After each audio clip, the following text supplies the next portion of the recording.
Welcome back, YouTubers, to another British Fist, Good and Bad of the Week podcast with us. As you all know, the British Fist. Ka-ching! And that is where the money is at. And like us, we can't really get YouTube partnership yet, can we? Anyway, but we do this for free because we love you guys and we love getting our wrestling opinions out there about you, for you guys out there, our loyal subscribers. Make sure you guys subscribe up above us. We are on YouTube with these now. Like this video and comment your thoughts on anything that happened this week down below, or our thoughts on what happened down below. And please contact us in the links in the description box below. Yes, we have Facebook, facebook.com/BritishFist, Twitter, twitter.com/BritishFist, and Skype as well. So make sure you contact us on those links. And all these things we update daily, so make sure you do check them out. Yeah, and also check out our individual YouTube channels as well. We both have some interesting stuff going on in there. So Cena, NJ has a lovely Cena rant up there, which is I'm glad that's getting recognition because it needed to be known. It needs to be said, and Dan has his guest superstar, which is very entertaining, so check that out. Oh, last week was the NJ edition. I love that.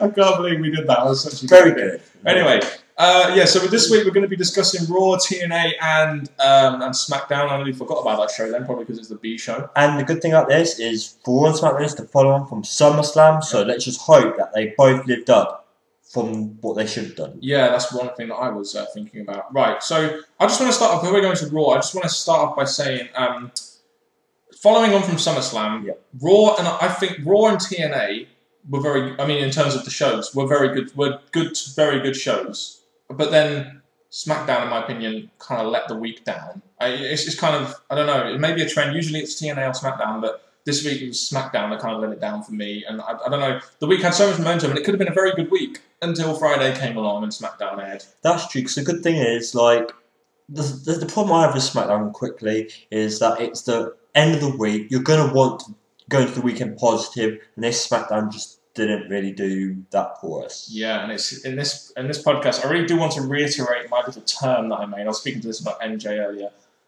Outside booking is what SmackDown is very, very, very familiar for. Outside booking, which looks great to casual fans, but not to fans like us who can pick the pinholes in that booking, because the booking on that show, in our opinion, is pretty fucking bad.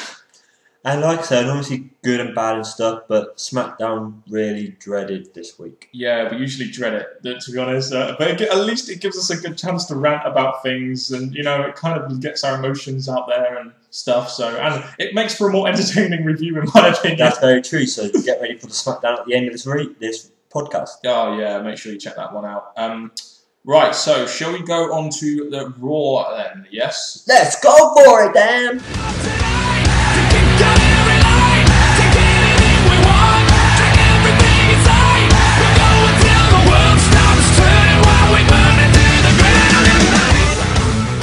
Okay, so here we are talking about Raw, and we start off with the game. Isn't it in the middle of the ring? Talking about SummerSlam. Doing a promo about CM Punk.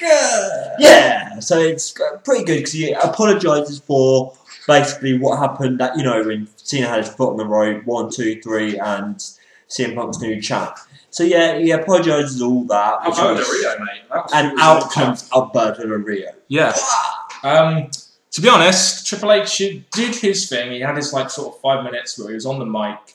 It was good because it continued it from SummerSlam. He talks about Nash. We get our main event made, and then he announces Alberto Del Rio. The only thing I have about this is, why couldn't Del Rio just started the show? As new WWE champion, or new WWE champion, I'd have liked to have seen him start off the show. Just in my opinion. That would have been a good point, but at the same time, Triple H, because what Triple H is now doing, he normally announces what's happening for the rest of the night. That's what he's been doing the last couple of weeks. So I think for him to come in and do what he normally does these last couple of weeks was basically good for the show, I think. Opening segment, in your opinion, good or bad?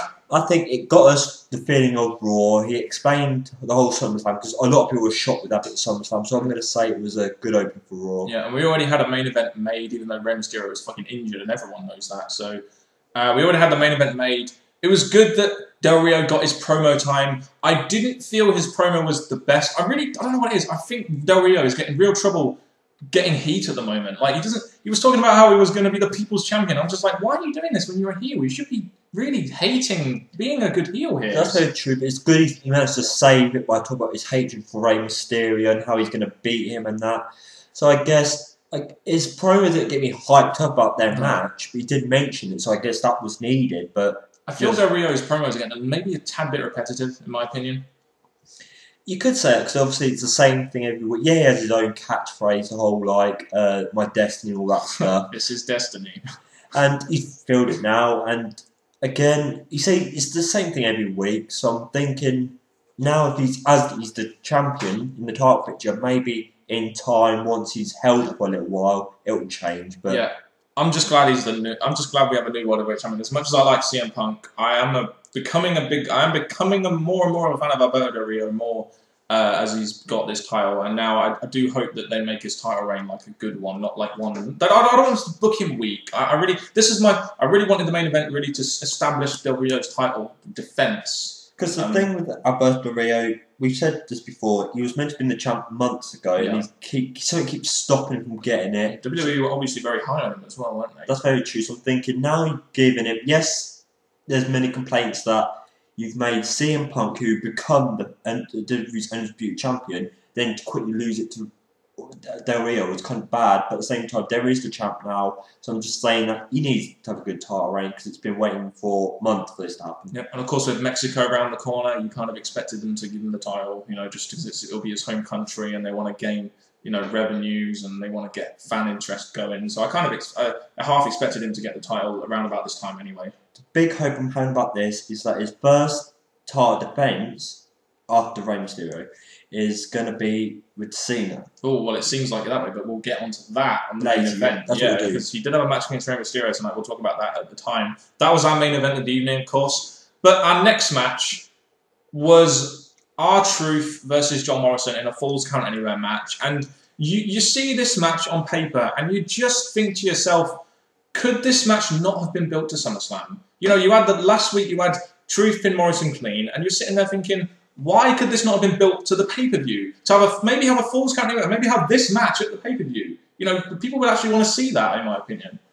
With our John Morrison's big return, you do expect good things from him in that. So for him to go against his enemy now, R-Truth at SummerSlam would have been the best option. But talk about the match on Raw, to be honest, it didn't live up to what I was expecting. I thought Full Count Anywhere, this should be interesting, but in my opinion, the match weren't as exciting as I was hoping. The match went 12 minutes. It's not that you got a good amount of time, even though apparently, according to WWE news sites, about 3 minutes got cut off for some reason. I don't know why. And there was rumours about Archie not being happy with it and that. So I wouldn't be surprised. Again, the match itself, I can see why he weren't happy in that.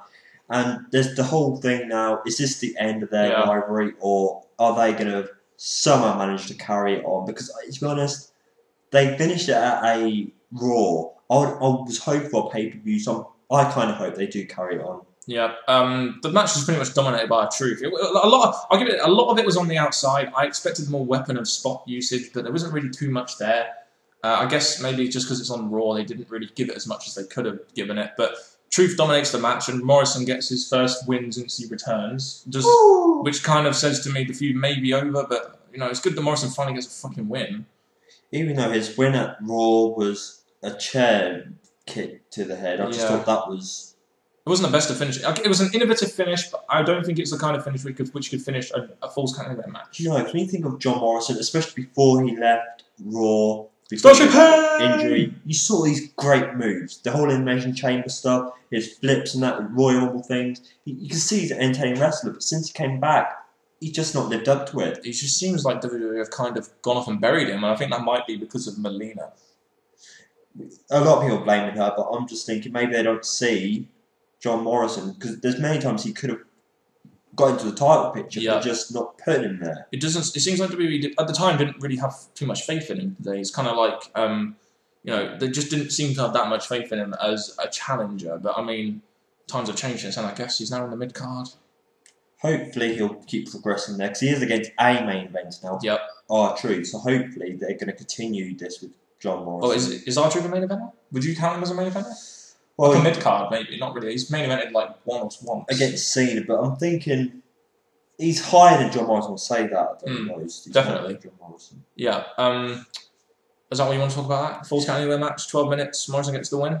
John Morrison finally gets the win. How long are they going to keep this win thing up for? Yeah, and not have him at a pay-per-view. That's pretty much a shame. Yeah, I know. Should we get onto that Miz promo then? Oh, fucking hell. Do you know what? It really does piss me off, right? When WWE have this guy in the Miz, who we all see, he was the WWE champion 6 months ago, and I enjoyed his title reign. The more WWE fed him to me, I enjoyed his character more. And I'm a big fan. I'm a big fan of the Miz. I think he's a great talent. And when this talent is being wasted on adverts for Subway, you're just thinking to yourself, come on, can you not use him in that? Can you not put him in a program, something that you didn't really do with him at some time? Can you not put him in some kind of feud, a meaningful upper mid-card feud, maybe? I will say this. As much as I want to see him do better than what he did in Raw, his promos in the last couple of weeks, because he's not been involved in matches, they've been entertaining. He's got a great promo. Whenever he's backstage, he says great stuff.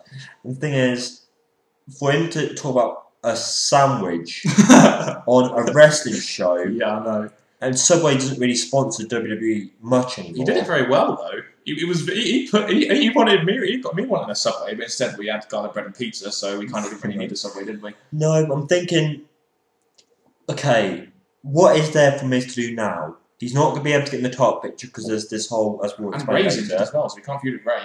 No, well, Ray did manage to have a match tonight, but apparently he's injured. Apparently there was a real injury during the match, which they had to work around, which is why they worked that injury angle they did at the main event, which we were explaining. Yeah. But Miz, I'm just hoping something comes up for him because, I personally maybe get involved with Morrison now, maybe lift up Morrison that way, but. Again, I'm just hoping they do something better than the flipping Subway next week. Definitely, it was really hard to watch, wasn't it? I don't know.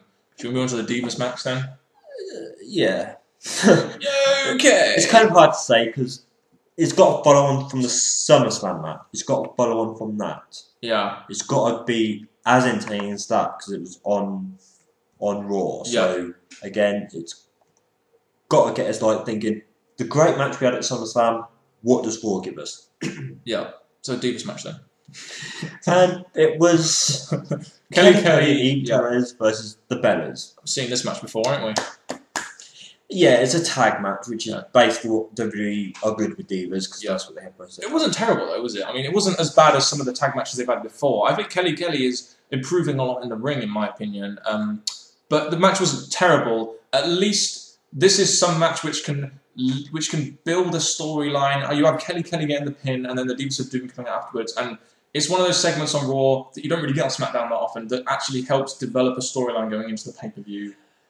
Didn't this win we get Eve Torres getting the pin? Did we? I think it was Eve Torres. Was it? Oh, yeah, she did. Yeah. Whoops. That was... Again, Eve Torres has had a championship now. She's done her thing. So getting her the wins of Kelly, the one that is meant to be the champ. I guess we've got to still get the other Divas involved. Yeah. But again, I was more entertained with the SummerSlam match, to be honest. Is it me, or is the Divas division starting to get a little bit more interesting now that Beth Phoenix and Natalya, people who we have said many times should be involved in this Divas division because they're good wrestlers? It's actually entertaining now to watch a Divas match and not just a piss break. That's very true. And the thing is, when you think of Kelly and Beth Phoenix, you're really going to want to see Beth Phoenix on Raw. Yeah. And we did. But she came after the match to give... it's like a golf clap, wasn't it? Yeah. Very, very well done on your 8 under par round of 62. And I was really hoping more from them. So I was hoping they'd run down to the ring, attack Kelly and Eve Torres, or something more so it adds more to their rivalry. But I'm sure it'll build up over the coming weeks, though. That's one of the reasons I didn't mind it too much. I think I'll go over the coming weeks. I expect a little bit more between them, but for now I'm quite happy with that. As long as there's some sort of tease there, I'm fine with it. Something to look forward to in the Divas division, yeah. Yep. Next we have the Kevin Nash promo, the Kevin Nash CM Punk promo. Now, was it me, or did this promo seem very, very unscripted?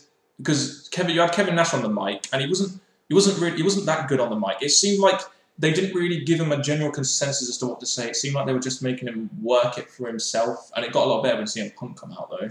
The thing is, throughout the night, we got this hype of this time of Kevin Nash and CM Punk. Mm-hmm. And the thing is, it did get better when CM Punk came out, but I think it was good back and forward action of them talking about Kevin Nash talking about the past and what he's done. It's kind of like a real promo, isn't it? Like they talk about things, real things, rather than just go off a script. That's true. I think they're really hyping up something there. It's giving us the feeling that we're going to have Kevin Nash maybe having a match against CM Punk. Yep, I feel that too. As much as I like the thought of that, because obviously Kevin Nash has had a contract for a while now, I'm kind of disappointed that CM Punk was in the championship picture, says that, oh, I don't care, I'm more angry, blah, blah, blah, and he gets pulled away from the championship. Again, I'm kind of disappointed at that, so I'm two sides about this. I'm fine with it. I'm fine with this as long as this whole CM Punk Nash Triple H thing is like a big story. I mean,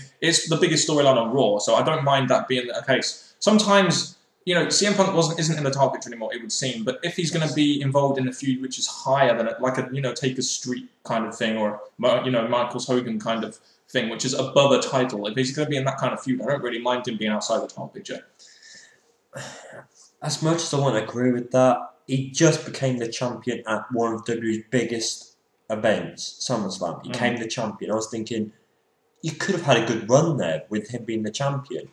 So at the same time, as much as I'm hoping that something big comes from this, him and Kevin Nash, I'm still disappointed. But like I said, WWE have surprised in the past, so I'm going to say good luck to this Kevin Nash and CM Punk thing. Yeah, true. Punk was very good on the mic, though. I did enjoy his part of the promo. I just feel that it maybe could have been structured a little bit better. It was a good promo, don't get me wrong, because of all the inside references. I do wonder, though, like, why they brought CM Punk back if they were going to go to this. Why did they bring him back so early when they were just going to make all this happen? It kind of confuses me a tad bit. I don't know. It's just a thought that I had just now. Well, I think, to be honest, if CM Punk didn't come back, the title picture would have been a bit... We could have had Cena. Sure, couldn't you have Cena and Del Rio, and Del Rio or Cena win the title, or Del Rio win the title, and then CM Punk come back with the title or something later on? Just an interesting little thought there, maybe. Well, the way I see it, they wanted to give it to Del Rio, didn't they? Yeah, if they gave it to Del Rio, they wouldn't have really had this whole big championship versus championship thing, which at the moment sold the pay-per-view. Yeah, so I think, to be honest, the way they've done it, it's worked out. But the only thing is, again, what can they do next? Yep. Well, shall we move on to the next match?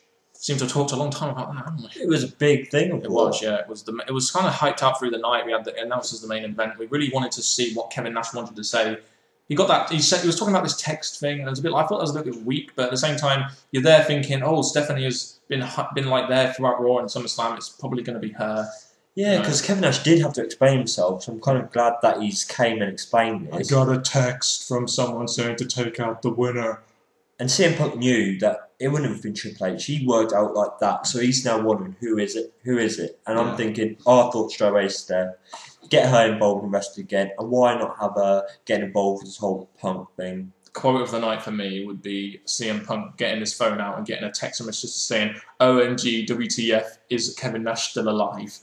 That was one of the few amazing quotes he came over on that Raw, but that really topped the lot. It did, because obviously Kevin Nash hasn't done a lot since whatever shows on before, which was TNA. It was TNA, and then he came to WWE on a Legends contract, and he hasn't really done too much since. No, so he was supposed to be part of this whole main event mafia. Well, you don't really know about this, but I'm supposed to be part of this whole, you know, who these are coming storyline. But he signed for WWE instead, so TNA had to do something else at the last minute, which is stupid. But that was a long time ago before even I started watching TNA. Okay, I'm surprised I remember it. Should we go on to the Alex Riley Jack Swagger match? Yeah, we've been talking about this for a while. Yeah, the Alex Riley Jack Swagger match. I actually wanted to see this match because they had this match with Superstars a while back, and I actually did want to see it. You had Dolph Ziggler and Vicky Guerrero on commentary. My only issue with this is that how much attention was taken away from the match and put onto Ziggler and Vicky. I was just like, could we not have had a bit more focus on the in-ring action? Make it a #1 contender match or something? And the thing is, I was quite pleased to have the Dolph Ziggler at ringside because it's still teasing that there's something on between them two. Yeah. Definitely dark match at SummerSlam. Oh, fucking hell. Yeah. Dark match. So, for them to have a thing still going on Raw, I liked it.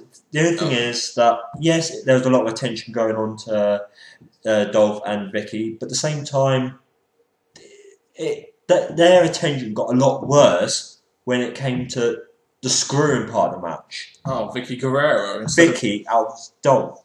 why doesn't Dolph interfere in this match and tease? Why does Vicky have to do it? I don't understand. You know, you have all this tension tease between Vicky and Dolph, and then Vicky goes out and distracts Alex Riley, so Swain can get the win. I will say one thing though: Justin King looked mighty fine in that head of his. Mighty, oh yeah, riding that horsey. And then obviously Jack Swagger picks up the win on our future maybe United States champion. On our future John Cena.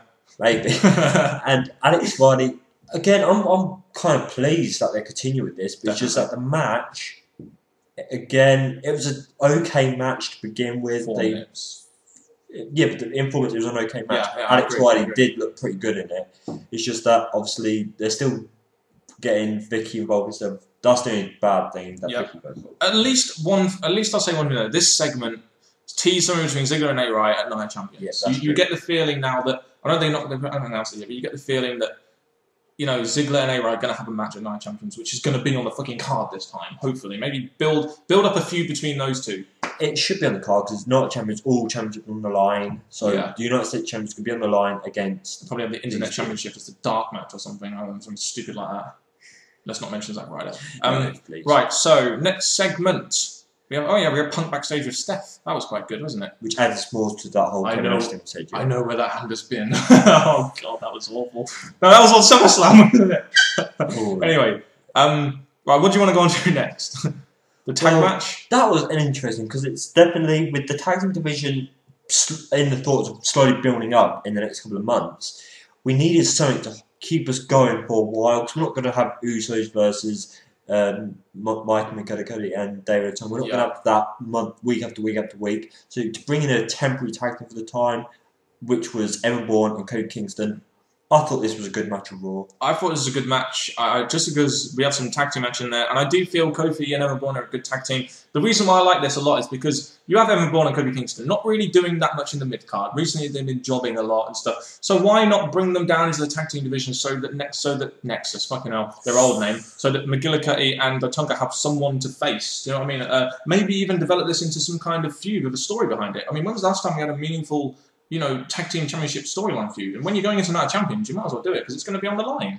But it's kind of hard to have a tag team feud when there's not many tag teams in. Hopefully there'll be more in the coming future. That's what we're hoping for. I hope. Like these two, Evan Bourne and Kofi Kingston, they have the both kind of in-ring ability. They're both kind of good movers in the ring. Both do all these kicks and flies and that. So I think having these two paired up, it would seem as they've had matches in house shows and that, which sadly we don't get to see. But I think they've done pretty well having these two actually involved in a show such as Raw. Yep. And now, as Dan said, it's going to lead to Night of Champions, where we're possibly going to have a match between these four and maybe tag team champs. Oh, let's not go too far there. I want Kings of Wrestling to win it when they sign. But one thing I will say here, though, is they did well in you had them in the ring afterwards saying, "Oh, we won the championships and stuff." I just wish they would have maybe said the commentary team might have said something more about it. I do like the fact that tonight we had segments involving all the champions and stuff, teasing a possible feud into Night Champions,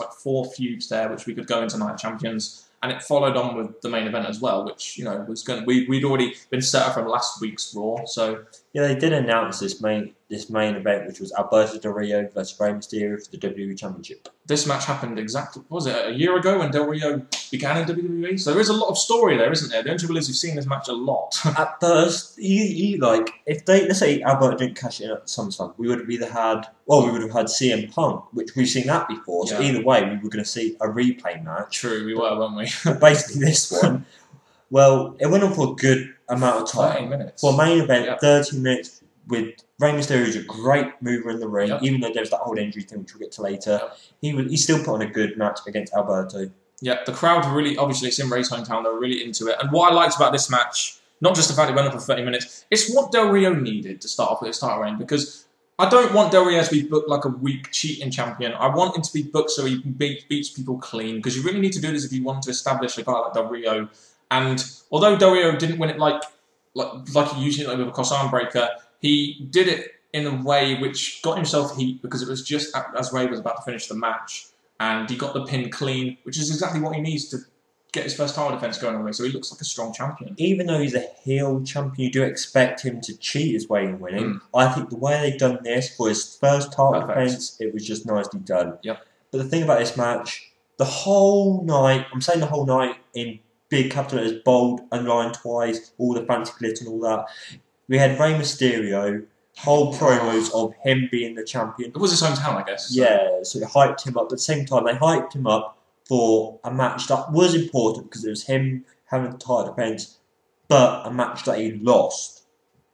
Okay, so that was nice. All hyped up, showing all these great matches to a match he lost. So they had to have Del Rio win this. They couldn't, even in Rey's hometown, they couldn't have had him win, especially if he's got this injury and Del Rio's first title defense. They couldn't have had Rey win, could they? No, they would not. No. Win. But again, I'm going to say a good match to finish Raw. I'm going to give it that. Yeah, so Del Rio gets his first title defense, wins it clean, a very good way, I feel. Then we had the whole thing after the match. We had Del Rio attacking Rey Mysterio. Obviously, Mysterio has this. He's got this. Everyone knows he's got this knee injury. You know what I'll say is why don't they focus the attack on the knee rather than the arm?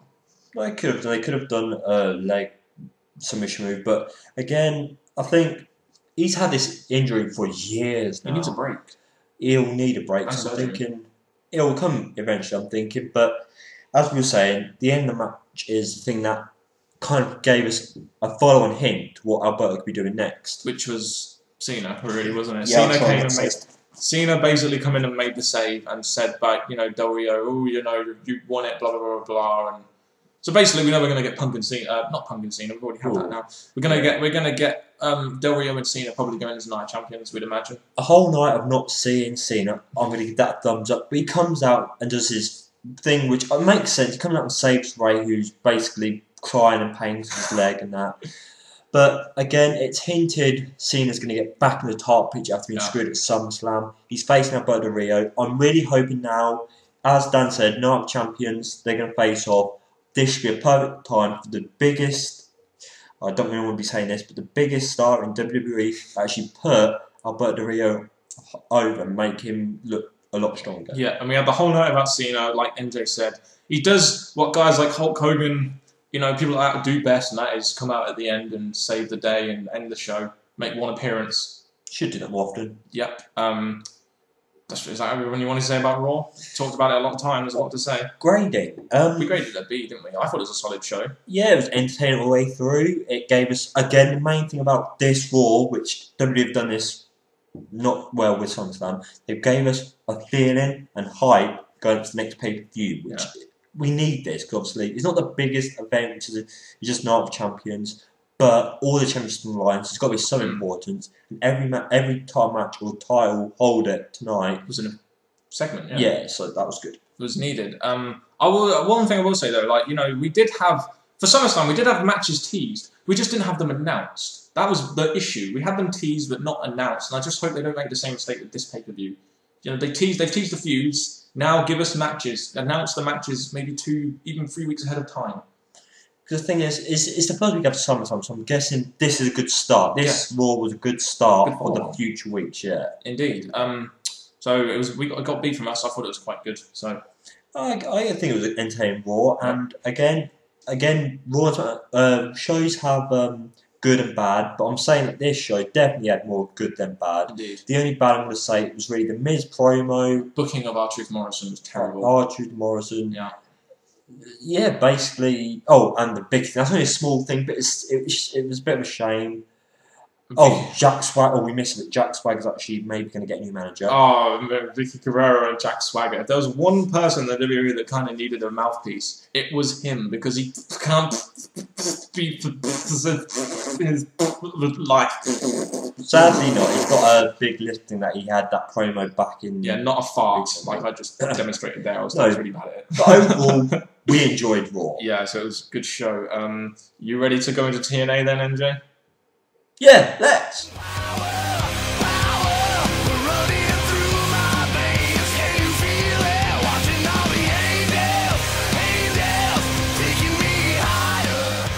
Right, so with TNA, we didn't have Immortal opening, which is an immediate good thing. Would you not agree? Well, again, as you know, I'm a bit of an Immortal fan because obviously them being the big heads they are. Oh, the thing is, remind you of Evolution? quite a bit, yes. With Triple H heading the faction. Good times. You even looked at their DVD, didn't you? oh yes, I did. He wants to buy the Immortal DVD. I feel like the only person who wants it. Yeah, but I wouldn't get it from Steiner. Fuck Steiner. Fuck Steiner. Which we'll get to talk about later. But again, they didn't open the show, which was good. And the thing is, we opened up with the ex-World Heavyweight Champion, Sting. Yes, the icon Sting. Now, he came out... He didn't do a normal entrance. No, he did not. He came out doing bumps, reenacting what Hogan did to him last week. So he's back to good old Joker Sting. Yay!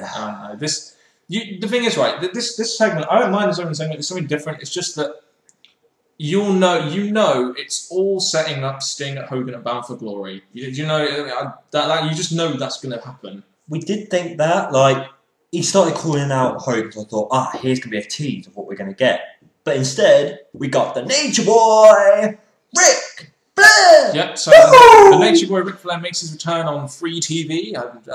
Yes, I guess that makes sense if you're a head booker of TNA. I've been speaking to you saying, where's Ric Flair? Where's Ric Flair? I've been saying that since I started watching TNA. Hey, another part of Evolution. Hey! You just love Evolution. He does, and yeah, basically, he's saying, no, don't answer me, because he was asking for a match, and he was saying, bring back the Sting and that, and yeah. I mean, I will say one thing, right? I did enjoy the interaction between Sting and Flair. There's a lot of history there. I mean, I've seen a lot of their past matches. Flair and Sting actually had one of the last matches on WCW TV, which is kind of like, because back in 2001, Flair wanted his last match to be against Sting, and it seems like he wants the same thing to happen in 2001, which really shows us how much respect Flair has for Sting, and he really did put him over in this promo. I feel as a wrestler that is very accomplished. Because the thing about this, which I found quite interesting, even though we know the result, it was that Ric Flair wanted there to be stipulations to this match. Yes. He wanted, if Ric Flair won, Sting has to retire for good. Not a phony retirement, because Ric Flair would know a lot about phony retirement. WWE to TNA. Yes. Well, not necessarily that, just in general. Like, you're fired, but I'm back 6 months later as the co-owner of WWE. Woo! Yeah. And then if Sting won, which is what we're agreeing with, yes, for some reason, Ric Flair can hand Sting Hogan. Okay. Yeah, just like if I won a match, I could hand you over to someone. Yeah, because that would work. Ric Flair. He's not even a management role. I don't know what his role in TNA is. Immortal, mate. Immortal have the power. that's where the power's at with Ric Flair's part Immortal. Yeah, he is. Yeah. That makes you like him Immortal even more, right?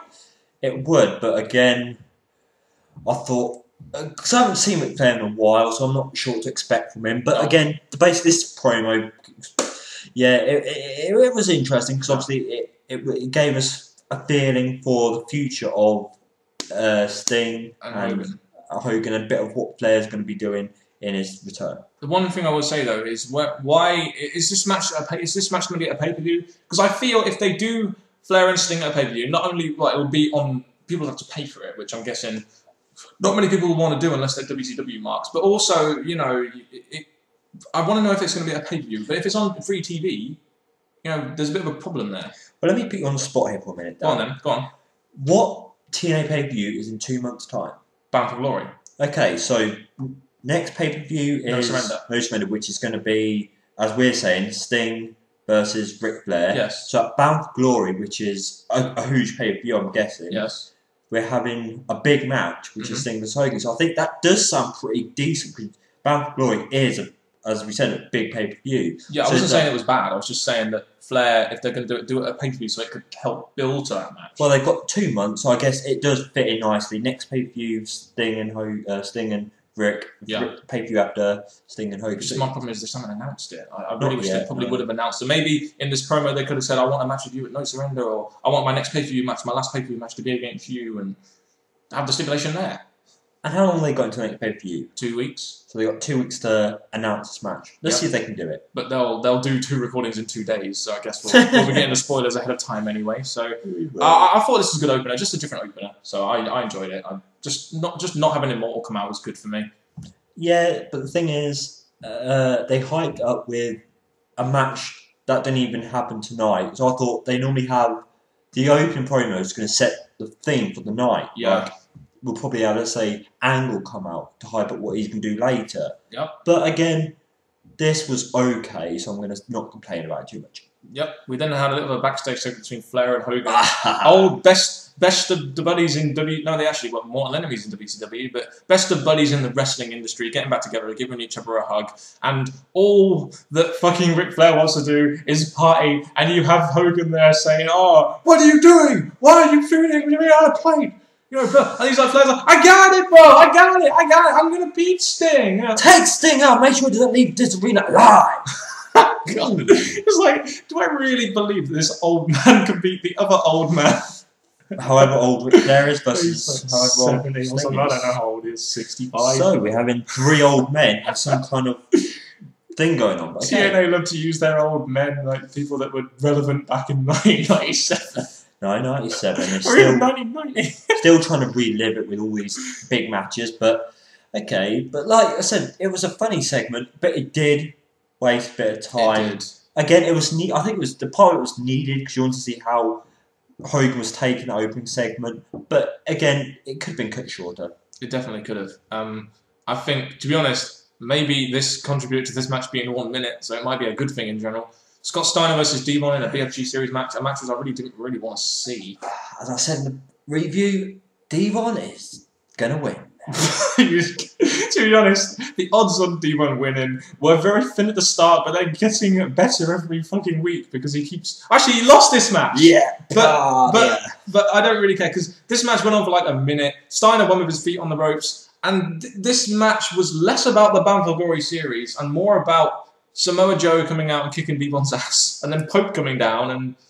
It's that storyline. And it kind of devalues the meaning of the Bound for Glory series tournament if you're just going to work side storylines of it. So again, I don't really care about the Pope Devon thing. I don't really care about it. So I guess they're still dragging it on for longer. But okay, but I'm more interested now in this Samoa Joe because obviously, as we've said, minus 10 points. So we know that he's not going to. He hasn't got long to get the points that he needs. So new nickname for Samoa Joe. Every time he comes on screen now, I just call him minus 10. Unless he wins matches, but I don't think he will. I think he's because he did after this promo. He did get a backstage thing saying that he's going to be the one to take out the other members of this whole series. It's a bit late for him to do anything now, but maybe I do hope they get him in some kind of feud because I do want to see him on a pay-per-view, maybe Bound for Glory. Get him on some kind of feud, even if it's someone like Kaz or I don't know anyone, even if it is Devon, just get him in a feud or a Pope versus you know. Samoa Joe match, I'd like to see. I really would, even though they've already kind of had that earlier this year. But again, they can't really do much. I don't think TNA know what to do with Samoa Joe. No. So they're basically make him just run wild. The question is though, will WWE know what to do with Samoa Joe if they sign him? Well, I think if they do, he's a big guy. And WWE seems to have ideas with big guys because we've seen examples. But this is TNA, so I'm not going to go into all the examples of big guys. But yes, I think maybe they'll have a temporary idea what to do with him. But yeah, so again. It was okay. Shit match was okay afterwards. It's like 1 minute of wrestling. It's like Steiner can barely do a minute anymore. Which TNA needed, a minute match. That's what they needed. Slow. He's unbelievably slow in the ring. It's ridiculous. He does, and he went against Devon, who is not the fastest either wrestler. But again, that match is a minute finished, done. Yeah. Let's go on to the next segment now because I am actually really looking forward to talking about this. Because in this segment we had an 8-man X Division gauntlet match for the #1 contendership to the X Division Championship. And when they announced this last week, especially with all the new talent they've got, I was thinking to myself, wow, I am really looking forward to this. Being a big fan of the X Division and the Destination X pay-per-view this year, I was fucking looking forward to this. The thing I was interested about was we saw Austin Aries being left with Bischoff on the last TNA. Yes. So I was thinking, we're going to find out what it was all about. And then he basically, this match, I'm going to say, had good and bad points. Good and bad points, yeah. What do you want to start? What do you want to start with? The first bad point is Alex Shelley. Yeah. Why did he have to job out so early? Because he's the one who was thinking. I know he's been dragged out the top pitch now, so Austin Aries can be put in, but still, he's a big guy for this whole X Division thing. So for him to go out first was disappointing. It was very disappointing. And what happened to giving each of them an entrance? Why did they all have to come out together? Why didn't they each get an entrance? But you made a point while we were watching it, I'm going to mention it now, Go on. is the last guy to come down was Austin Aries, and he actually had some music or something going on. Yeah. So I guess they're concentrating on him, so... Yeah, and he was the last person into the match. But one other thing I didn't like about this match was the time. It was only 8 minutes. It was an 8-man elimination gauntlet. When you have 8 guys in there and you only give them 8 minutes, it's kind of hard for people like Kid Cash and Jesse, I can't remember, Ness Sorensen or whatever his name is, to actually showcase their skills. That's the one problem I have with this match. Even though it was a very good match, there's still a lot of problems there with the time and stuff. Like TNA, I think time management was important tonight because as we go on, you're gonna find out more things that were pretty much wasted time for TNA. So for that, if this match was on longer, I think it would have got us more entertained because they had some great wrestlers in this match. I'm going to give it that. Yep. Austin Aries wins. At least I'll tell you one thing that I liked. Robbie E got buried. I just think Robbie E should be released. He sucks. But at least Austin Aries won. And they kind of teased something between Kid Cash and Jesse Sorensen as well. So maybe 2 X Division feuds could happen from this. So it could. And the good thing I liked about this, the match itself was good, but the follow-on, we had Austin Aries talking about how he's going to become the new X Division champion. Yes. Which drags or pulls out or makes I don't know his name, but Kendrick come out. Yes. I'm guessing this will be a match at the pay-per-view. But I really wish they maybe would have announced it at the pay-per-view. We know that Austin Aries is the #1 contender. Build a feud between him and Kendrick. Maybe even have Austin Aries win the title, so we can maybe have an Alex Shelley Alex Shelley Aries match at Bound for Glory. But I hope they tease a feud between these two and then have it at a pay-per-view rather than have it on free TV, which they've done one too many times before and tonight. And again, just what we said last title match at the last pay-per-view. Take the belt of Kendrick. Please take the belt of Kendrick. We don't like him. And Austin Aries, the champ, it could be interesting because he's been doing good over the last couple of weeks. He's actually shown himself as a heel guy and he's just going good. And he's won this, so I think that's good. So if he goes on to beat Brian Kendrick, it'll be believable and good. Yeah, if you've watched as much ROH as I have in the last sort of couple of months, you kind of, it's hard to not become a fan of Austin Aries because his heel work is actually, he really does remind, like I said, I've said this many times, but he reminds me a lot of CM Punk. Hopefully they can get and it's an X Division segment, and it teases an X Division feud going to the pay-per-view, and maybe another feud. So all in all, I'm very pleased with this segment, even though there's a couple of bad points about it. But there's always good and bad about stuff. That's what we said. Yeah, that's what we agree with. Yeah. Is there anything else you want to say about this gauntlet match? Again, good concept. We saw it announced, and the X Division wrestlers involved last week and all together. So it followed on pretty nice, and the match itself, 8 minutes, was bad, but the match itself was pretty good. Good spots in. It's always good to see an X Division action, isn't it? That's really what I want TNA to focus on that, because that's the one reason why I wanted to start watching TNA, because of the X Division action. Well, the fact that Abyss couldn't take them out, I guess it's continuing. Yeah, fuck Abyss, he sucks. Right, so is Mr. Anderson injured? I hope not. They seem to have teased it, didn't they? Yeah, we keep complaining about how TNA treat Mr. Anderson, so for the fact that he's now injured, I'm guessing that's only doing worse for him.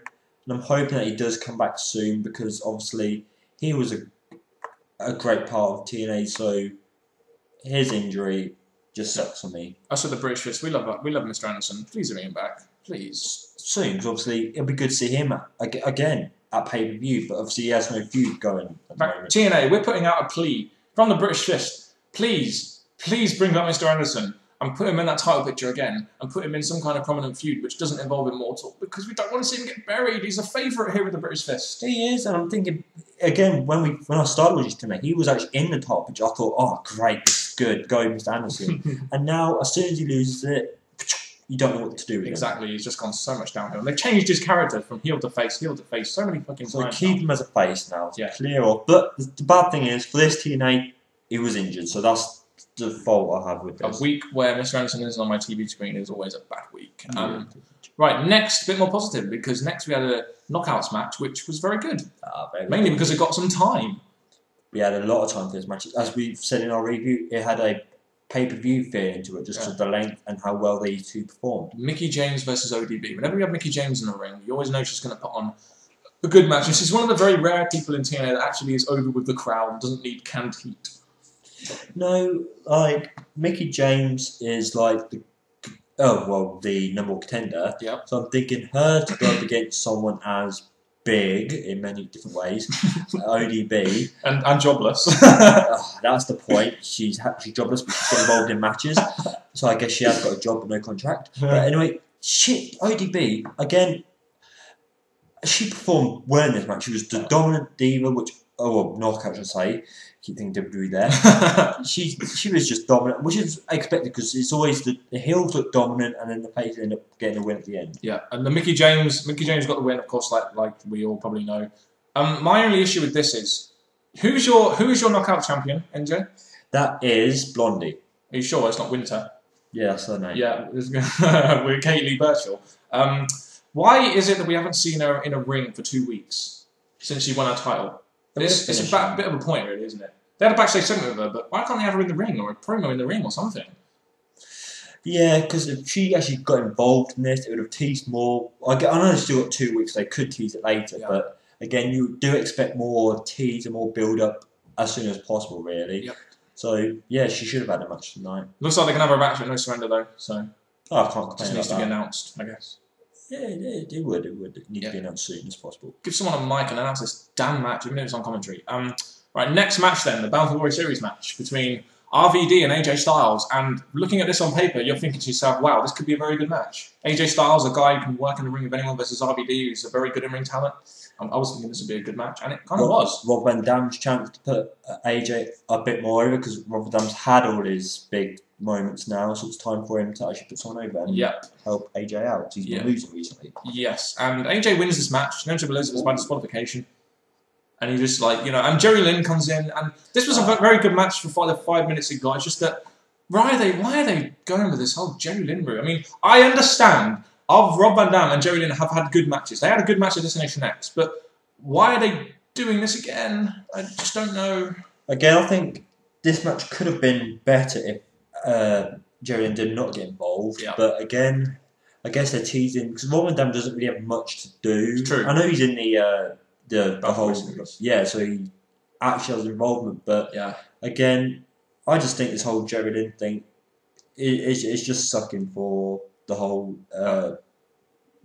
feud. Yeah, and would you agree with me here by saying that this kind of again devalues the Bound for Glory Series tournament a little bit, just because you have this, it seems to be more focused on this Darby D Jerry Lynn storyline, the actual meaning of the Bound for Glory Series tournament. There's a lot of that going on. It's not just between these two. It's like we have Devon and Pope.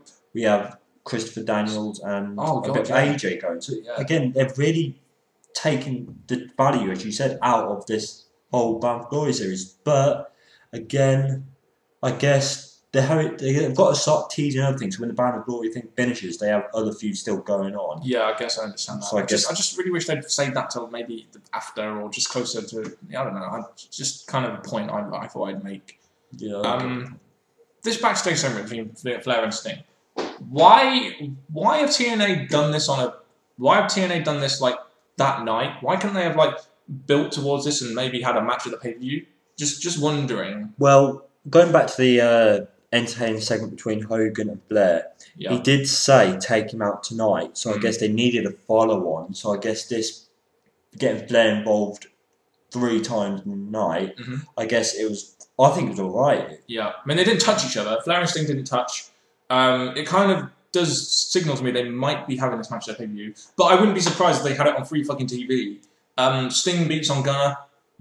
It was a bit of like a what the fuck segment. I don't know. I was a bit like, why? It just seemed like, I don't know. Have it in the ring. It teased more between Sting and Ric Flair because obviously they had their whole little chat with each other. Yeah. Gunner, well, he's again a guy that I thought was actually going to be getting contracted on by TNA, but he just got buried by Sting. So I guess the fact that they didn't touch you, like you said, was good. So I think again, I think it was just TNA getting Ric Flair involved more on his return. And they also managed to get Eric Young involved at some kind of fucking time tonight as well. Which is one of the reasons why I'm saying if they didn't have other matches, because this did go on for quite a few minutes, if they didn't have this in, it could have made other matches longer and more like that Bound for Glory thing. Yeah. That could have been made for The X Division, sorry. Yeah. That could have been made long if this weren't in. So. Why do they have every other segments every week? He's not involved, and it's just like, why bother doing it? And I just think we should not bother even talking anymore about it. No. That's just because we don't waste time on this show to fucking bullshit like that. We shouldn't do, no. No, because next we had the Angle Crimson segment, which I thought was very good. Very interesting, because we've seen how Angle's now going to be taking out the little guys, and as soon as he says little guys, Crimson makes the point, if you want to take out little guys, why do you take out me? Yeah. Okay, because Crimson's not really a little guy after what he's been doing the last couple of weeks. Well, you're talking more of the young guys. I think that's what he said, wasn't it? Something to do with the young guys, not the little guys. I don't know, the young guys. Maybe he said that, but I thought he said little guys. But again, I guess he did take out the right one first, the one who's got the undefeated streak. Yeah. But the segment itself, again, it definitely teased something strong between those two. Yeah, and this, believe it or not, was Crimson's first ever promo on TNA television. You wouldn't have thought that, would you? Because I thought Crimson sold his knee injury very well. He was very good on the mic, in my opinion. A very good interaction between Angle. Even though Angle had most of the mic work, I still think Crimson did a great job putting himself over, putting Kurt Angle over in the process, and showed respect for Angle, and just talks about the whole storyline between him and Angle and Hogan, and he challenges him to a match. And that could be interesting. Yeah, I think when it happens, because again it's too soon, because they're meant to be facing each other at pay-per-view when he's win the Bound for Glory series. Yeah, we're thinking that might be the most likely match at Bound for Glory. Yeah, because he's winning by about 10, 12 points. He is undefeated. Yes, that's true. So I'm thinking, if it ends with a DQ and they have it, that'd be a good way. Because if they are the future opponents for each other, then they shouldn't really have this match. They should not end that undefeated streak. If they are going to have that match next week, they should not end that defeated streak. Angle vs Crimson is a match I'm interested in seeing. More at a pay-per-view, not on TV, not on free TV necessarily. No, that's my point about this, that they're having this match next week, and they're probably going to have another match if Crimson, or when Crimson, wins this Bound for Glory. So I think they're going to face each other twice, so we've already seen it if he wins. Of course. One question with you. Do you think TNA are going to go with this whole Angle at ringside while the normal contendership is done at No Surrender, or do you think they might get him in a title match? Because it doesn't look like at the moment that they really have any intentions to put Angle in a title match, really, does it? Well, I personally think, I've been thinking about this, because obviously you're right, that Angle's really not got any opponents on the horizon, so I think what they can do is probably just have him at ringside watching his future opponent. Yeah, I think that might happen too. I hope they do put him in a match, though, just because he's one of those guys that can really work a great match in the mid-card, or even if it isn't for a title. Everyone who he could face is probably in a rival or doing something, because it's kind of hard to find an opponent in 2 weeks. I agree with you totally there. Angle versus AJ Styles, I'd love to see that match again.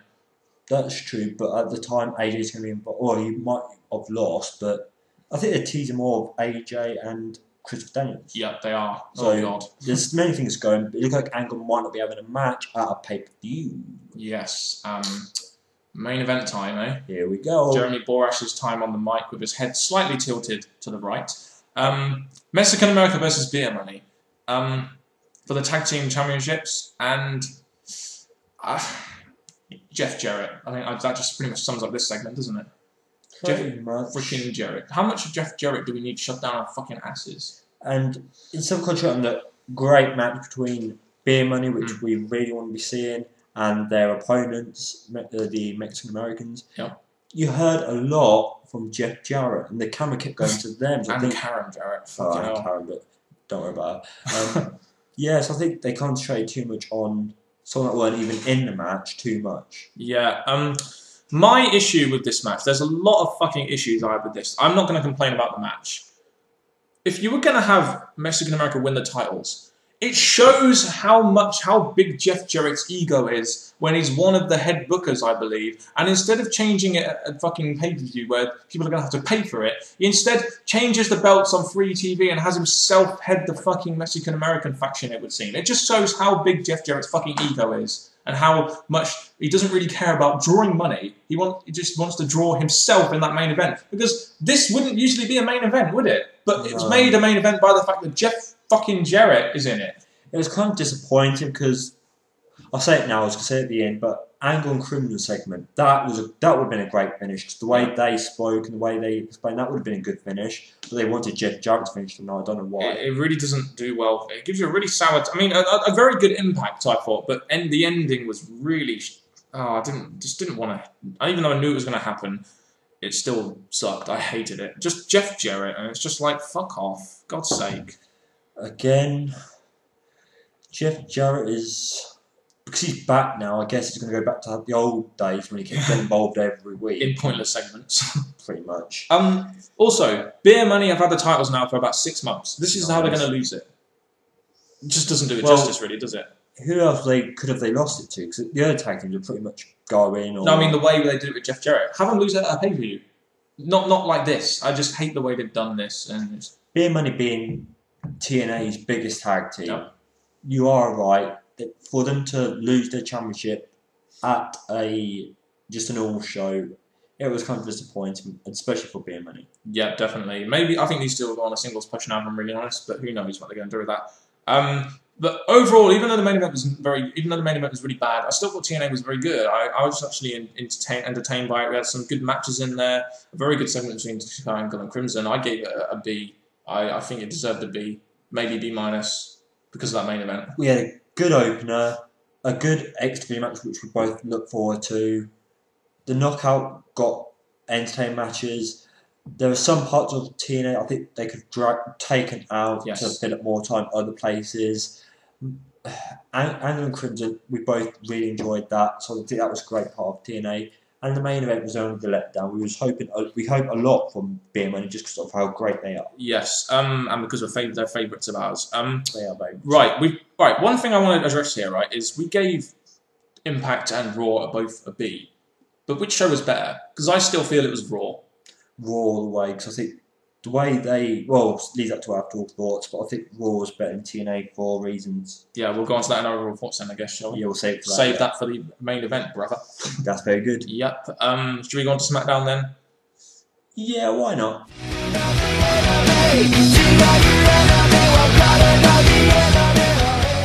Alright, so now we're going to be talking about SmackDown, a show which is notorious for its weak roster because of the draft, notorious for its very bad booking, and also notorious for its lack of storylines and its continuance of storylines, which still fails to amaze me at this sort of point. Because it's kind of important. This SmackDown should have more importance because it's the follow-on from SmackDown. So you want to see continuous of the matches that we got at SummerSlam. Yeah. Should we just go on to the opener? Because I don't really want to. But I think we'll be ranting about SmackDown a lot anyway during this review. What is a review, but I'll call it a chat because that's pretty much what it is. The opener, we had Teddy Long introducing Orton as our new World Heavyweight Champion because we didn't already kind of know that already. No, we didn't. I was kind of surprised when he said that. Yeah, and when he's come out and said his name was Randy Orton, I was like, what? I forgot his name too. Are you having a laugh? His name was Randy Orton. I didn't know. I thought it was Blandy Borton. Probably is. What happened in this segment? I can't even remember. I was asleep. Christian weren't there because obviously he got injured. They made that clear. But again, Dino Long says that now the Christian's finished, when it should be, because obviously when a championship loses their normal contendership, they get a rematch. But okay, moving past that, they announced a 20-man battle royal. Yeah, I did. Teddy Long does that announcement. You know, they've announced the main event, I guess. But first thing I want to say here is Orton talks about moving on from Christian, and I'm kind of glad this feud is finally finished because it was kind of getting to the point where I was feeling really sorry for Christian because he was getting booked like shit during that feud, totally like shit. You could tell he was up against Orton, couldn't you? Like I was saying, I personally think there's going to be one more match floating about because the whole normal contendership when you lose the championship thing, but if they're saying that it's finished, I guess they're not going to do that rematch thing, so whatever. I don't know. Who knows what SmackDown is going to do at this point? Pretty bad booking, as we said earlier. Yeah. But the announcement for a 20-man Battle Royal was good, though. I kind of enjoyed that. I always enjoy Battle Royals. It's just that, I really wish they may have... I think they could have done it a different way because the 20-man Battle Royal just had loads of jobbers. Because that brings up our point we said earlier, the weak roster, because when you think of Battle Royal, you want potential... You want everyone to be strong, don't you? You want them to be potential... champion or possible opponents. Zack Ryder was in there. So yeah, when we get to was in there's a list that we're going to give you. William Regal was in there. So it's pretty bad. The Usos are in there. And there was one person I think is poor. Somebody, Johnny Curtis. Johnny Curtis was in there. So they've done it pretty bad. The only strong ones were, as we say later, the 4 entrants. Yeah. And Cody Rhodes. And that's the next point. Oh, fucking hell, right. Legacy come out. Legacy. Because Yeah. they've reformed Legacy now. You've had Cody Rhodes and Legacy reunited. Cody Rhodes gets on the mic, says, he talks about him being the World Champion, good. And then they give the mic to Ted DiBiase. Yes! He's got the mic. I yes! know. They finally give Ted DiBiase some friggin' mic time. Good.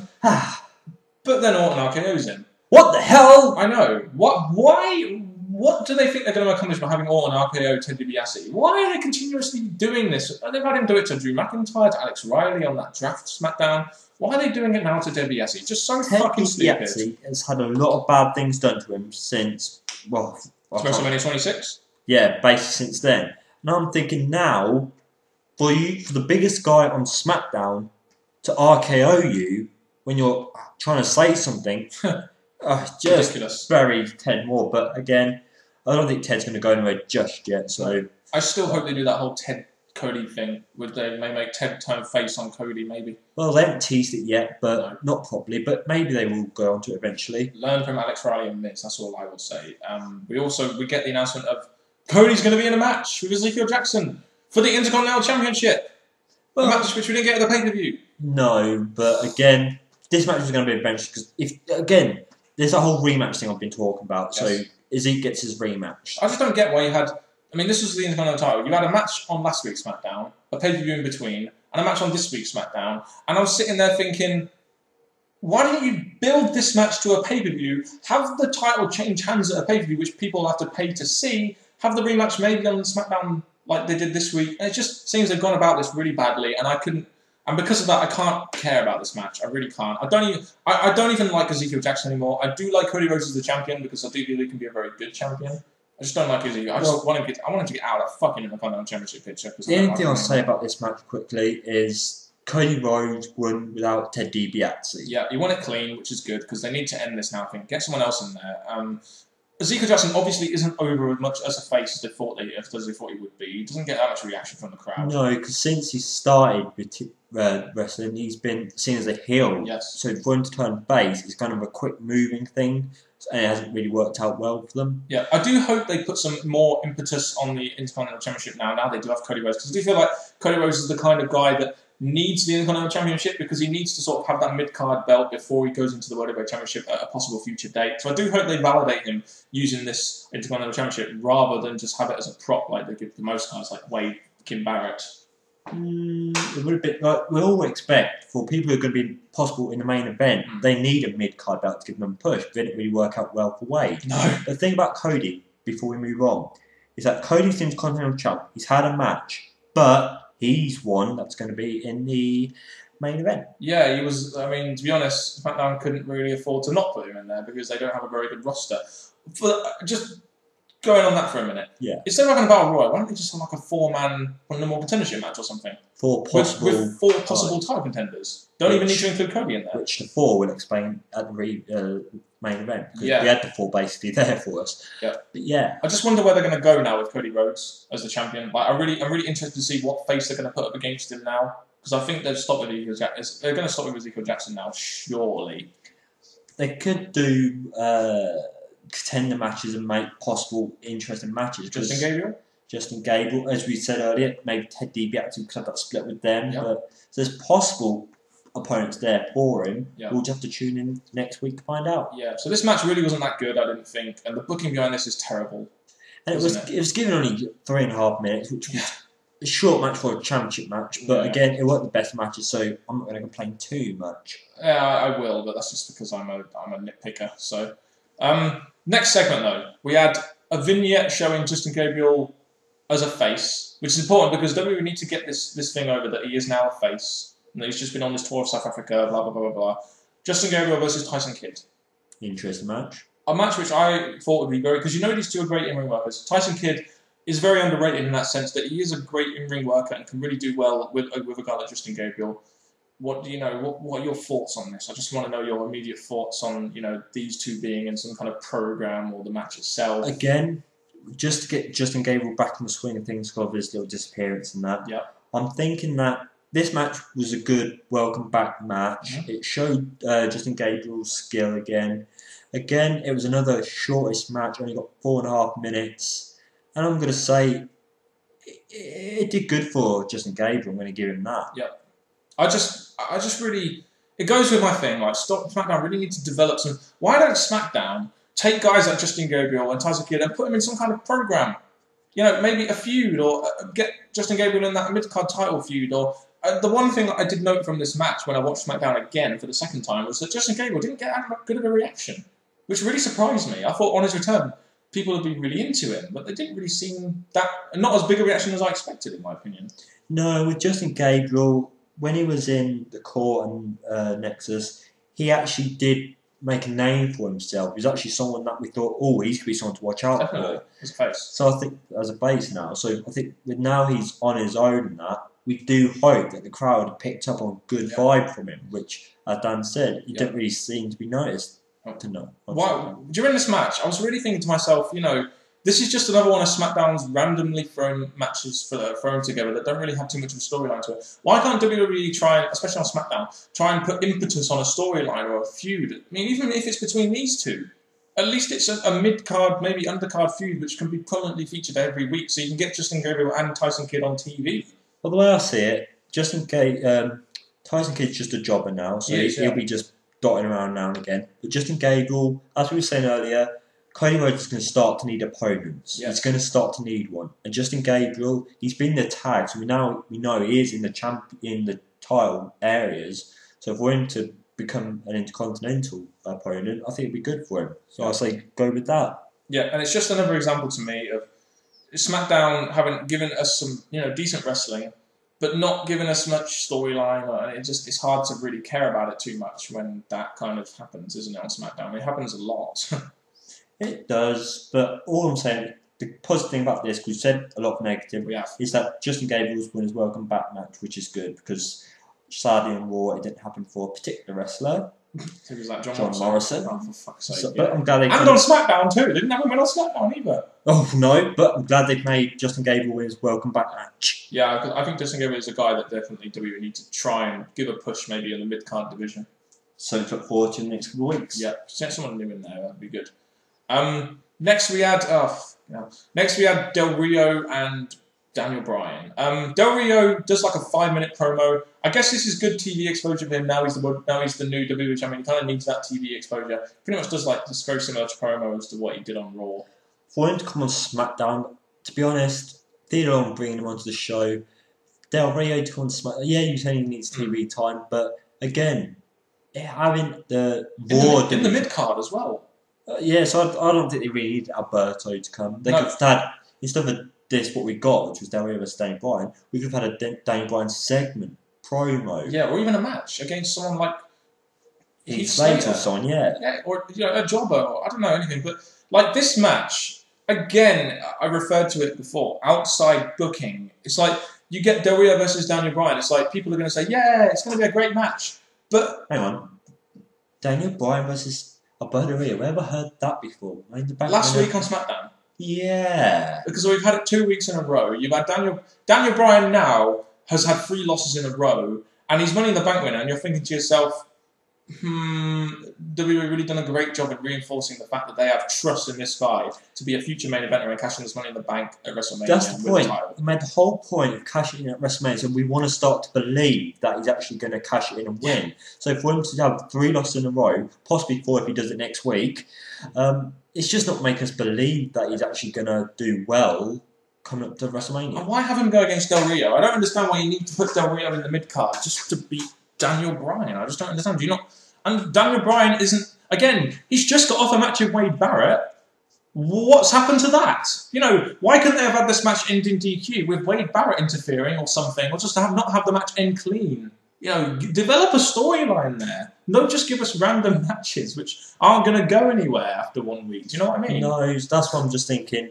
It was a bad idea for, I'm going to say Theodore, even though it's WWE, to bring Alberto from Raw to SmackDown just for this week. I think it was just a bad idea. It's a combination of Michael B. Hayes and Ed Koskey, the ex and current head writer of WWE. There we go. So I don't know why they thought this was a good idea, even though we saw it. We saw it 1 week. It was a good idea for that week. Yeah. Money in the Bank, Money Bank. Ooh, new idea. But for 2 weeks in a row, it weren't needed. But it happened, and Del Rio beat Daniel Bryan. Yeah, he made him tap out. It was a 12-minute match, and I honestly thought this was a very good TV match, but it doesn't take away from the fact that, number one, it was needless, and number two, SmackDown need to focus. I mean, Daniel Bryan is SmackDown's guy, and they're making him lose on SmackDown to a Raw guy, and it's just like, you didn't need to do that. Why don't you get someone else from Raw who can maybe jog to him? I don't know, it's just annoying. Well, this brings up the whole point. Let's say the SmackDown roster was better. Maybe Alberto didn't need to come for this week. Maybe they could have had someone better. So it brings, always at the beginning of this, that the roster's just poor. It definitely is. It does contribute towards this. And then Sin Cara comes in and makes the save. Why is Sin Cara getting involved? Sorry, Hunico. Why is he getting involved in this? Where's his role in this storyline? He's not going to be against Alberto Del Rio because he's on Raw. Yeah. He's not going to be against Daniel Bryan because Daniel Bryan's probably going to head towards... And he's a face. Yeah, so again... What's the point? Yeah, maybe they are going to do a face versus face, but... I hope not. That'd be stupid. But I just don't get the booking there. Firstly, you have Daniel Bryan lose clean by tapping out, which is weaker than pinning, because you're having him give up. And Daniel Bryan, he's a submission. So for a submission guy to tap out to a submission move, it's not going to make him look that decent, but... Yeah. I don't know. I still think they could have had Wade Barrett interfere, have a tag match, have a promo. They could have done anything other than this. Again, I'm going to bring up the beginning of our SmackDown review, is that SummerSlam's just finished, as Dan said, and you've had Wade Barrett versus Daniel Bryan.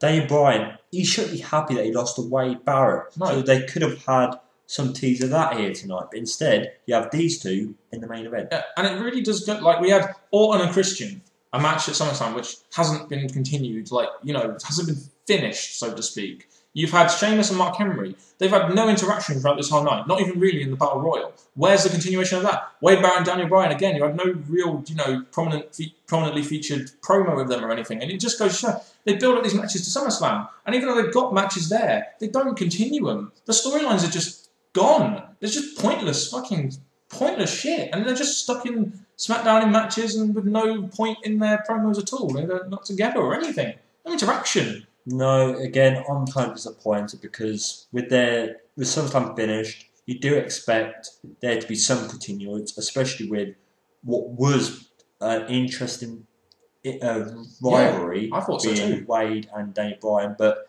sadly, the match finished, and instead of Wade Barrett coming out, Sin Cara came out. That is left us confused on why they did that, but I don't know. Maybe they'll have a reason next week. Yeah, who knows? We can all tune in next week. Maybe there'll be a reason for it. Who knows? Let's not look at it in the short term too much. Yeah, not yet. Next, we had Kelly and AJ versus Alicia Fox and Natalia. Typical SmackDown tag match involving AJ, I guess. They're actually having Natalia, on Raw, Beth Phoenix weren't involved in a match, but this week we have Natalia in a match. So again, it's going to make her hopefully look strong, because if she's going to get into the top picture somehow, she needs to start looking strong. Yeah, and the match got some decent time. It wasn't I've seen much worse on SmackDown. Let's just put it that way. In Divas tag matches, at least Kelly's improving in the ring. She's getting a lot better. AJ, in my opinion, is starting to get a little bit better in the ring. But I don't. The face team always wins these, don't they? And we're hoping Natalia could have won here, but the thing is, the faces win. It was the aftermatch that actually gave Natalia some credibility on her getting this push, because she takes out Alicia Fox, gives her a sharpshooter outside the ring. My question is, why don't they give her credibility by having her pin AJ rather than having her beat on another heel after the match? I just don't understand the logic there. I really don't see what making Kelly win at SummerSlam and now beating Natalia's team on SmackDown is really going to do for either of their pushes. It's funny how this was the one segment of the night that really sort of maybe gave me a feeling for Night of Champions. Even though it wasn't mentioned, I know that Kelly and Natalia and Beth Phoenix are going to have some kind of match.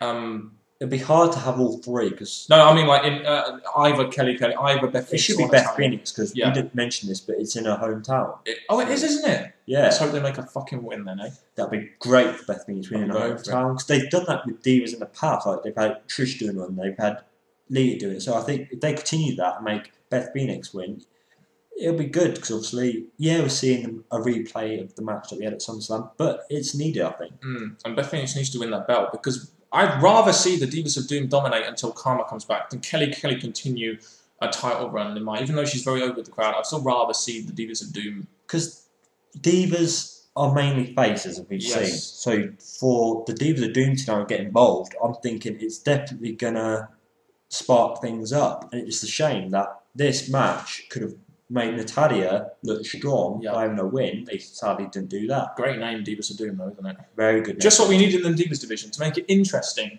Two wrestlers, like I said on the Raw bit, that are very accomplished wrestlers and that can do a job in the ring. They needed to get in this division. This is the perfect way to get them in there, in my opinion. Perfect way.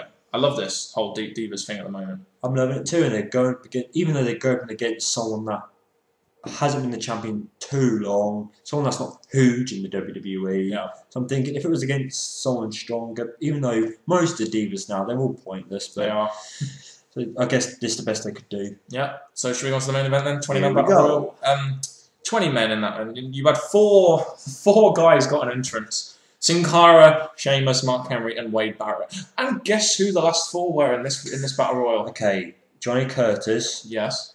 Heath Slater. One of the Usos, because one of the Usos got eliminated. Yes. And I'm gonna guess. I'm gonna say they can add a main eventer in there. So I'm gonna say William Regal. Yeah, well, you're wrong. For flip's sake, I really thought they were going to be possible main eventers. Yeah, and this brings up a point because, like I said, the problem we have with this is that there are so many jobbers in there, so many people who just don't. I mean, Zack Ryder was in there, but there's so many people in there that are they're just not believable title contenders. Zack Ryder, the one who's meant to be SmackDown's. Yeah, why doesn't he just come in and say, "I win"? Yeah, because he's meant to be. I don't even know why he's still wrestling now. Because he's a part of SmackDown's management team. Get him off fucking SmackDown. Jesus Christ, get him back on Superstars. There was many jobbers in here that we would say it's good. Like it's good, as we said in the past. It's good to see William Regal back. He needs to be involved, but really, it just wasn't the best. It weren't great. We had eliminations quick at the beginning, which was good. They all gang for Mark Henry because Mark Henry's obviously the one to watch out for. But again, we said this at the beginning. They could have continued the Henry and Sheamus thing in this match. But they didn't do it, did they? There was no interaction between the two. No interaction between Daniel Bryan and Wade Barrett. This battle royal was underwhelming for me. I didn't like the way how Henry was outside the ring, and if anyone went outside, he would just bury them. Like guys like Justin Gabriel, guys who you feel might be getting a push on SmackDown, just getting buried by punching. Usos, for example, got buried by Mark Henry outside the ring. It's just like why don't you just let them go? Why are you doing this? I understand you want to make Mark Henry look strong, but there's a limit to how you should really book a guy. Because what I would have done is what we normally see or hope for in battle royals is for the big guys or the monsters to be the most dominant in the ring. So if we had Mark Henry maybe run through the ring, knock all the jobbers out, look dominant. And let's face it, as Sheamus and Mark Henry is the second biggest feud on SmackDown, would you not agree? Yeah. Why not have them two at the end? Instead, you had Mark Henry and Sin Cara. Why? Sin Cara, again, I'm going to say this. I was really hoping for Wade Barrett because then we would have had Wade Barrett versus Orton. I thought that would have been more interesting. Yeah. But instead, we get someone who was in a feud with Sheamus at SummerSlam. Their match ended a count out, so that means there's continuance there. But instead, we have now Mark Henry versus Orton with thinking Night Champion. Yeah, so this begs the question, why have they turned Sheamus babyface? Because it seems to me that they just had Mark Henry beat Sheamus as a babyface, but really they should be putting over Sheamus as a babyface and future main eventer. So it seems like they pushed, and at the end of the day I'm thinking to myself, they've pushed Mark Henry so strong now, but he's still not going to beat Orton, and it's just going to mean all that taking out of Kane, taking out a Big Show, beating Sheamus as a babyface, which, maybe couldn't have been done, maybe should have been done, people will argue, and it just renders all that pointless, because we know Orton's going to beat Mark Henry. Yes, very much so, and the thing is, we had we had Sheamus, he could have been a good opponent for Orton again. We had Wade Barrett, he could have been good. Sin Cara, not yet. And then Mark Henry, yes, he built up good, so we did say in past reviews that Mark Henry could possibly be in the main event. I don't mind him winning. It's just that I know what WWE are going to do because I know WWE is just going to feed him to Orton and Orton's going to win. All I could say is, because of how Mark Henry is, if he wins by DQ, that I know it won't continue after that, but it'll be something different instead of burying Mark Henry's big push that he's had. Question though. Will this match be a pay-per-view or SmackDown? Because we never got it announced, did we? We just know he's the number one contender. Are they going to build a feud, or are they going to have the match on a SmackDown? Well, here's my big thought. If they do do what I said, Christian's rematch, I'm thinking they're probably going to have Christian versus Orton at Night of Champions, and at SmackDown have the Mark Henry versus Orton. But I don't know what they're going to do. Who knows? But again, this is the whole point we made at the beginning. SmackDown's really got us messed up. They've not really continued onto SummerSlam very well. Now they've got Mark Henry, the possible person to go against Orton. Yeah, so all in all, SmackDown really, I don't know, it's difficult to judge because if you're looking at it from a casual fan standpoint, it was a decent show. It's just that when you're looking at it from our standpoint, and you can't help to take into account the booking, the lack of continuous storylines, you know, what went from SummerSlam, and when you try and take that into account, you think to yourself, well, this show didn't actually do anything for anyone. No, I normally say good and bad, but like I said at the beginning, SmackDown really lacked good, which I was kind of disappointed about because it's finished SummerSlam. You want to give hype up to the next pay-per-view. And to be honest, I've left SmackDown thinking, where's the feeling coming up to Night of Champions? I don't feel like, this could be a possible Night of Champions thing.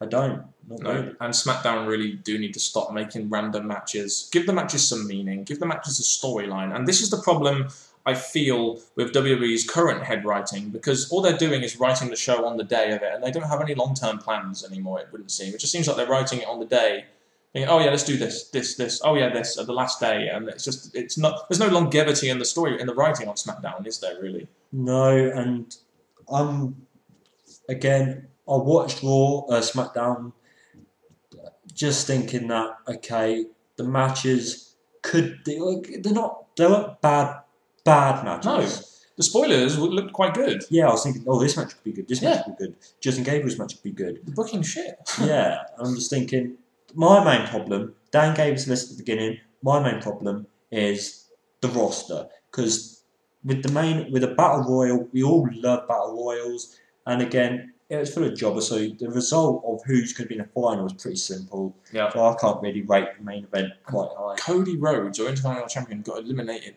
4th. Or something like 5th. What? For fucking hell, my God. Do you know what I mean? But again, by they had Jackson. The Intercontinental... That's the thing I didn't quite like. I know he had to be in it, but the Intercontinental Champion get involved in... And they had the Money in the Bank. Yeah, get involved in there as well. Yeah, so again, their roster was really bad. Dan made a good point earlier. They could have had the 4 Who's in the end in a match. Or just have, like, Barrett, Sheamus, Mark Henry, and then another babyface in there, like like Daniel Bryan, maybe just have him in there. I don't know, anyone or triple threat. Triple threat sounds a lot better. Yeah. There we go. There's our thought. Could have been done. So yeah, that's SmackDown. Really bad this week. Should we go on to our reports before we get all depressed and start injecting ourselves with heroin or something? Let's just hope that our YouTubers can say something good about SmackDown because we struggle. Yeah, comment down below your thoughts on SmackDown if you have any. Just make sure you do. Positive or negative? Yeah, but most of yours will be negative. I imagine it will be. Let's go on to overall thoughts. Let's go. Okay then, so overall thoughts. I know this has lasted a long time, but we had a lot to say about this week because, let's face it, there's a lot of things that we really need to touch upon that I feel WWE can improve on, but there's also a lot of things I wanted to talk about that they seem to do right. And when you do something right, you need to single out praise sometimes. The thing that we were concentrating the most on with Raw and SmackDown was to follow on from SummerSlam, because that's the important thing. Because SummerSlam's finished, that had a lot of matches that could have led somewhere on Raw and SmackDown. Yes. So we had to go in detail about that. And Raw itself, I think, did a good job in continuing from SummerSlam and into Night of Champions, because you had the continuance of the Punk thing, continuance of Alberto Del Rio winning the title. You also had and then you had all that build. You had that sort of starter build up, tease up to Night of Champions, because all four of titles now seem to have a feud. So in my opinion, that was done pretty well. Raw was done again. I can't fault Raw.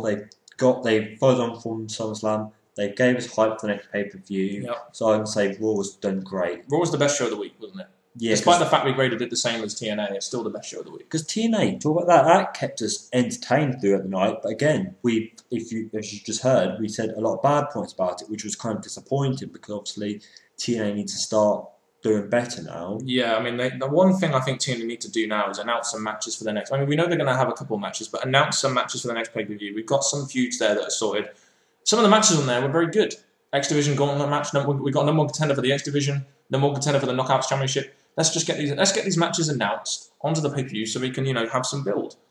And they definitely gave us hype for the Bound for Glory series, even though we said bad points about that too. Yeah, the lack of meaning of it now, it would seem. They seem to be focusing on side storylines a bit more. That's the importance, yes. And then there's the Dread Side that we just finished talking about, SmackDown, which was a big disappointment. I'll tell you the only thing that was worse this week than SmackDown was Jeff fucking Jarrett. Yeah, it's glad that he's not part of WWE. Thank fuck for that. Don't watch WWE. I mean, watching SummerSlam back in 98, 99, it was just like, oh, fucking Jeff Jarrett in WWE, my god. At least he's only a mid-carder, though. He was. And the thing is, SmackDown, what I'm going to say is that I was hoping it was going to be just like Raw, it was going to give us a good feeling of following from SummerSlam and next pay-per-view, but we didn't get any of that this week. No, SmackDown was by far the worst show of the week. Its booking, its lack of roster, and its lack of storylines is really starting to wear thin. And it seems a big problem which WWE need to sort out, especially with their writing, because it seems like the Hollywood writers and short-term writing, that they have going on really isn't working for the SmackDown show. It really just highlight it as a B show, doesn't it? Even though B is not what we graded SmackDown this week. Oh, fuck no. It was like a D or a C, maybe. Or a big F or fail. No, that could be. I personally don't know why I graded it a C, but I don't know why I did that. I was probably off my fucking head or something. But we grade it differently now. D, yeah. So D. SmackDown was shit. Let's just hope that you guys enjoyed this week of wrestling. Yes. Please leave your comment of each show in the comment section below. Yes. There's been plenty of good and bad this week, so get your good and bad comments in the comment section below, and we will respond to them as soon as we can. So, unless there's anything else you want to touch upon, I suppose we'd better end this podcast. It's gone well longer than an hour this week. It has, but all I'm going to say is that you've heard it from Mr. Parkin and me, NJ. What's up? We've got one word to say to you. Goodbye.